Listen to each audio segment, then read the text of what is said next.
नमस्कार दोस्तों। आजकल सबसे ज़्यादा चर्चा एग्ज़िट टेस्ट की हो रही है और इसको लेकर बहुत सारे लोगों के मन में सवाल भी थे। तो इसमें पिछले 2-3 वीडियो के माध्यम से हमने कोशिश की है कि आप सभी के जो मन में जो भी शंकाएँ हैं उनका समाधान हो सके। तो ज़ाहिर-सी बात है, जब एग्ज़िट टेस्ट लागू होने जा रहा है तो इसके बाद की जितनी भी प्रक्रिया है उनमें भी जल्द ही बदलाव होने वाला है। जैसा कि हमने अब तक सभी वीडियोज़ में बताया है कि एग्ज़िट टेस्ट मैंडेटरी है उनके लिए जो प्रैक्टिस करना चाहते हैं, और प्रैक्टिस करने के लिए जो सबसे ज़रूरी आवश्यकता होती है वो होती है स्टेट बोर्ड में रजिस्ट्रेशन और नेशनल रजिस्टर में आपका रजिस्ट्रेशन। तो आज का वीडियो जो है इसी पे आधारित है और इसके लिए अभी एक नया नोटिफिकेशन एनसीआईएसएम ने जारी किया है। पीछे जो भी रजिस्ट्रेशन होते थे उसके रूल्स रेगुलेशंस अलग थे, लेकिन अब वो सब बदलने वाले हैं।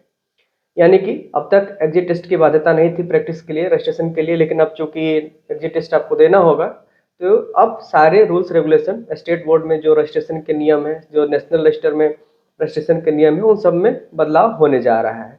कुछ चीज़ें इसमें काफ़ी अच्छी भी हैं जिससे कि डुप्लीकेसी ना होने पाए। कुछ बहुत सी सहूलियतें भी दी गई हैं, यानी कि आप लोगों ने देखा होगा कि अभी अगर आप मेडिकल ऑफिसर का अलग अलग स्टेट में फॉर्म भरते थे तो हर जगह आपको रजिस्ट्रेशन कराना पड़ता था। तो इन सारी चीज़ों में बहुत से बदलाव किए गए हैं और निश्चित रूप से ये बदलाव जितने भी हुए हैं सब आप सबके लिए फ़ायदे के लिए ही हैं। तो चलिए आज का वीडियो शुरू करते हैं और बताते हैं कि जो नई प्रक्रिया जो शुरू होने वाली है, जो नए रूल्स बनने वाले हैं, इसमें क्या-क्या नई चीज़ें शामिल की गई हैं और कहाँ तक ये आपके भविष्य के लिए फ़ायदेमंद होने वाला है। तो ये जो आदेश आया है ये 29 दिसंबर 2023 को आया है, तो अभी कुछ ही दिन हुए इस आदेश को आए हुए और ये प्रकाशित हुआ है भारत के राजपत्र में, गजट ऑफ इंडिया में।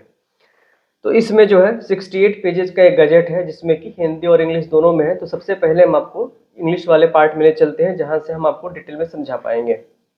तो ये है चैप्टर 2 जहाँ पर सारी चीज़ों को बताया गया है। Guideline for registration to state register and national register. सबसे पहले देखिए, the person who qualify national exit test as held under section 15 of the act shall be eligible to register in the state register and national register. तो जैसा कि हमने अब तक चर्चा किया कि सबसे जरूरी है एग्जिट टेस्ट पास होना। अगर आप एग्जिट टेस्ट पास हो जाते हैं तभी जो है आपको इसमें रजिस्ट्रेशन करने की अनुमति मिलेगी, यानी कि आप इसमें रजिस्टर हो पाएंगे। इसके बाद जो है, the board shall maintain a national register. जो बोर्ड है यहाँ पे, स्पेशली यहाँ पे एनसीआईएसएम की बात की जा रही है, वहाँ का जो नेशनल बोर्ड है वो एक नेशनल रजिस्टर बनाएगा और जो स्टेट बोर्ड है वो स्टेट रजिस्टर बनाएगा। और दोनों के दोनों जो है किसी डिजिटल प्लेटफॉर्म के माध्यम से, यानी कि वेबसाइट के माध्यम से एक दूसरे से रियल टाइम में कनेक्टेड रहेंगे। रियल टाइम का मतलब ये होता है कि अगर आप स्टेट बोर्ड के रजिस्टर में कुछ चेंजेस करेंगे तो डायरेक्टली रिफ्लेक्ट हो जाएगा नेशनल रजिस्टर पे, या नेशनल पे करेंगे तो स्टेट रजिस्टर पे रिफ्लेक्ट होगा। तो रियल टाइम में कनेक्टेड रहेंगे। दो फॉर्म की आवश्यकता पड़ेगी, फॉर्म ए और फॉर्म बी। तो जो फॉर्म है इसका प्रारूप हम आपको वीडियो क्लास में दिखा देंगे, आपको आइडिया लग जाएगा। ये दोनों लगभग एक जैसे हैं। जो फॉर्म ए है वो नेशनल रजिस्टर के लिए है और जो फॉर्म बी है वो स्टेट रजिस्टर के लिए है। तो जनरली होता यही है कि हम डायरेक्ट नेशनल रजिस्टर में अपना रजिस्ट्रेशन नहीं करा सकते, हम लोगों को अप्लाई करना होता है स्टेट रजिस्टर के लिए। और जब स्टेट में हमारा रजिस्ट्रेशन हो जाता है तो स्टेट रजिस्टर से वो नेशनल रजिस्टर को फॉरवर्ड कर दिया जाता है।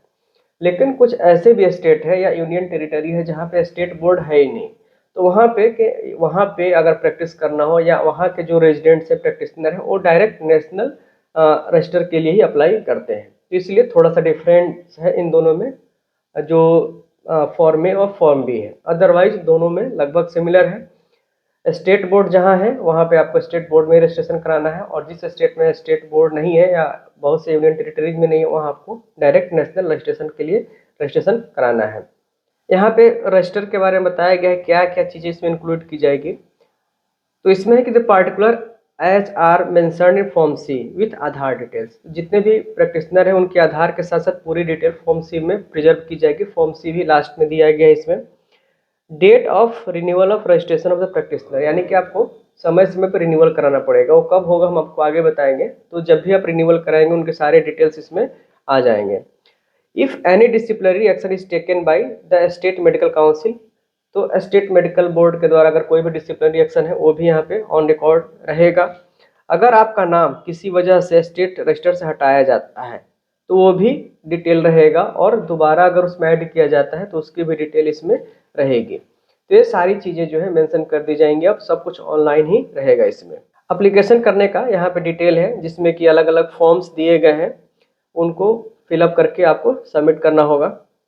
सर्टिफिकेट का डिटेल आपको यहाँ से मिल जाएगा, इस पूरे पैराग्राफ में है certificate of registration, provisional and temporary registration. तो ये काफ़ी इंपॉर्टेंट पॉइंट्स है, इसमें कुछ अच्छी चीज़ें इसमें सबके लिए की गई हैं। इसमें मेंशन है the certificate of registration, provisional registration and temporary registration shall be granted by the state medical councillor board.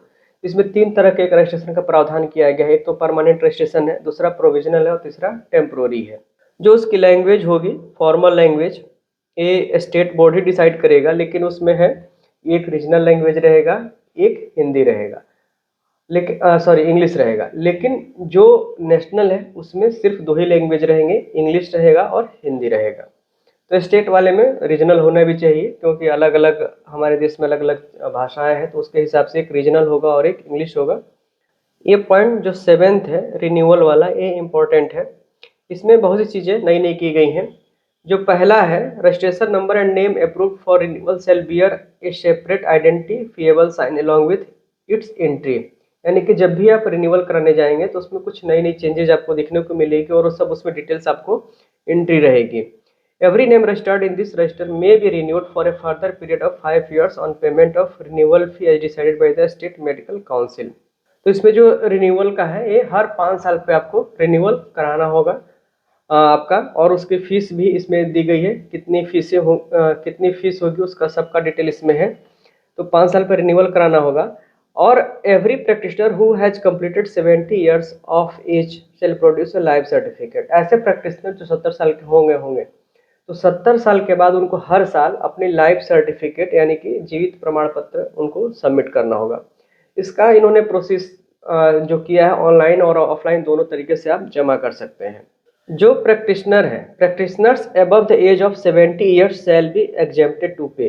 तो जो इसके पहले मैंने बताया था कि रिन्यूअल फीस जो है हर 5 साल पे आपको देनी होगी, लेकिन जो आपके 70 से ऊपर के जो प्रैक्टिशनर हैं, जिनकी एज 70 से ऊपर हो चुकी है, उनको बार बार रिन्यूअल के लिए, चूंकि उनका प्रावधान किया गया है कि उनको हर साल ही रिन्यूअल कराना होगा, लेकिन उनको फीस में एग्जेम्प्ट कर दिया गया है, उनको रिन्यूअल का कोई फीस नहीं देना होगा। एक चीज और इसमें इंपॉर्टेंट है, ये वाला जो 8th नंबर पॉइंट है, a practitioner shall not be eligible for the renewal of his registration unless he has secured not less than 50 credit points of CME within a period of 5 years before each renewal of his registration. यानी कि अगर 5 साल के बाद हमको registration कराना है तो पूरे 5 साल में हमको 50 क्रेडिट पॉइंट्स CME के हमको सिक्योर करने होंगे। और ये CME जैसे कि हर साल आप देखिए RAB के द्वारा अलग अलग कॉलेज में, अलग अलग स्टेट में ऑर्गेनाइज कराए जाते हैं, तो आपको इन सब में पार्टिसिपेट करना होगा। और पार्टिसिपेट करने के बाद मिनिमम 50 जो है क्रेडिट पॉइंट्स आपको सिक्योर करना होगा। अगर आप नहीं करेंगे तो आपका रजिस्ट्रेशन रिन्यूअल नहीं होगा। ये 12 नंबर पॉइंट जो है काफ़ी इंपॉर्टेंट है आप सभी के लिए। इसमें जो पहला पॉइंट है 12 में, no practitioner shall be allowed to enter his name in the state register if his name is already entered in another state register. यानी कि आपको कहीं भी ड्यूअल रजिस्ट्रेशन की सुविधा नहीं मिलेगी, यानी कि आप एक साथ 2 स्टेट में रजिस्ट्रेशन अपना नहीं करा सकते। लेकिन इसमें 2 और भी इसमें चीज़ें छूट दी गई हैं। एक तो है कि ए प्रैक्टिशनर में obtain a temporary registration certificate of one state along with a permanent registration of another state. यानी कि आप ऑलरेडी एक स्टेट में परमानेंटली रजिस्टर हैं, तो दूसरे स्टेट में आप कुछ समय के लिए टेम्पोररी रजिस्ट्रेशन करा सकते हैं। अब ये रजिस्ट्रेशन का सारा प्रोसेस मैंने बता दिया। कुछ पॉइंट्स हमने स्किप कर दिए, जो पुराने जैसे ही थे उसमें कुछ बदलाव नहीं किया गया, इसलिए हमने उनको स्किप कर दिया। जो नई नई चीज़ें इसमें इंक्लूड की गई हैं हमने उन्हीं को बताया है। और अब हम आपको फॉर्म दिखा देते हैं। फॉर्म A, B और C, ये 3 इंपॉर्टेंट है रजिस्ट्रेशन के लिए।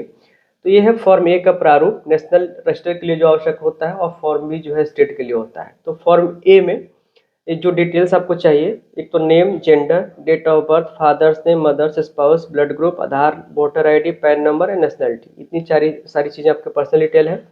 कॉन्टैक्ट डिटेल में आपको नंबर वो देना है, मोबाइल नंबर जो आधार से लिंक है, क्योंकि ये वेरीफाई करेंगे उसके माध्यम से, ईमेल और कॉन्टैक्ट एड्रेस। एड्रेस इसमें तीन है, एक तो परमानेंट एड्रेस है, दूसरा जो है आपका प्रेजेंट एड्रेस है, और तीसरा है प्रैक्टिसिंग एड्रेस है। ये तीन चीज़ें आपको इसमें देनी है, परमानेंट, प्रेजेंट और प्रैक्टिसिंग एड्रेस।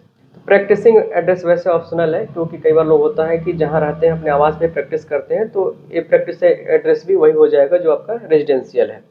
क्वालिफिकेशन की पूरी डिटेल आपको देनी है, जो स्टेट रजिस्ट्रेशन नंबर है, qualification, year of passing degree, year of passing of final exam, और ये सब आपको अटैच भी करने हैं और ऑनलाइन अपलोड भी करना होगा। जब ये पोर्टल स्टार्ट हो जाएगा सब कुछ आपको अपलोड करना होगा। किस स्टेट से, किस यूनिवर्सिटी से, किस कॉलेज से आपने पास किया है, हाई स्कूल का सर्टिफिकेट है, हाई स्कूल का पास किया, और जो फीस है उसका। ये है स्टेट का रजिस्टर। इसमें जो है लगभग सारी चीज़ें सेम है, कुछ ज़्यादा इसमें आपको चेंजेस नहीं मिलेंगे, लगभग वैसा ही है। और ये है फॉर्म सी, जिसमें थोड़ी सी और ज़्यादा डिटेल्स आपको देनी है इसमें, और इसमें साथ में एक अंडरटेकिंग भी है, और इसका पार्ट भी है जहाँ पे अदर क्वालिफिकेशंस की भी इसमें डिमांड की गई है, वो सारी चीज़ें आप इसमें भर सकते हैं। रजिस्ट्रेशन फीस कितनी होगी इसको भी इन्होंने इसमें क्लियर कर दिया है, क्योंकि हर स्टेट में अलग अलग रजिस्ट्रेशन था। इसको वजह से भी बहुत लोगों को परेशानी होती थी, कहीं पे कम था कहीं पे ज़्यादा था, तो इन्होंने बिल्कुल यूनिफॉर्म कर दिया है। इस वाले पैराग्राफ में इन्होंने पूरा डिटेल दिया है कि कितनी फीस लेनी है। तो यहाँ पे देख सकते हैं आप, यहाँ पे मेडिकल काउंसिल में charge 3000 rupees for provisional registration, provisional का 3000 है, 5000 for permanent registration and 3000 for addition of additional qualification. तो ये तीन चार्जेज उन्होंने बताया है। एक तो प्रोविजनल का 3000 है, परमानेंट का 5000 है, और उसके बाद कोई भी अगर एडिशनल डिग्री आप ऐड कराते हैं, यानी कि मान लीजिए आपने BMS करने के बाद ही रजिस्ट्रेशन कराया, बाद में MD की डिग्री ऐड कराना चाहते हैं, तो उसका एडिशनल आपको जो है 3000 और देना पड़ेगा। इसके अलावा भी उन्होंने थोड़ी सी लिबर्टी दी है स्टेट बोर्ड को, कि इसके अलावा भी अगर आप कोई चार्जेस लेना चाहते हैं तो ले सकते हैं अपने हिसाब से। तो ये थे सारी डिटेल इस एक्ट के, स्पेशली रजिस्ट्रेशन से संबंधित। ऐसे इस एक्ट में और भी बहुत सारी चीज़ें हैं, और हम आपको अगले आने वाली वीडियोज़ में डिटेल में बताएंगे इस एक्ट में जितने भी नए नए प्रावधान किए गए हैं।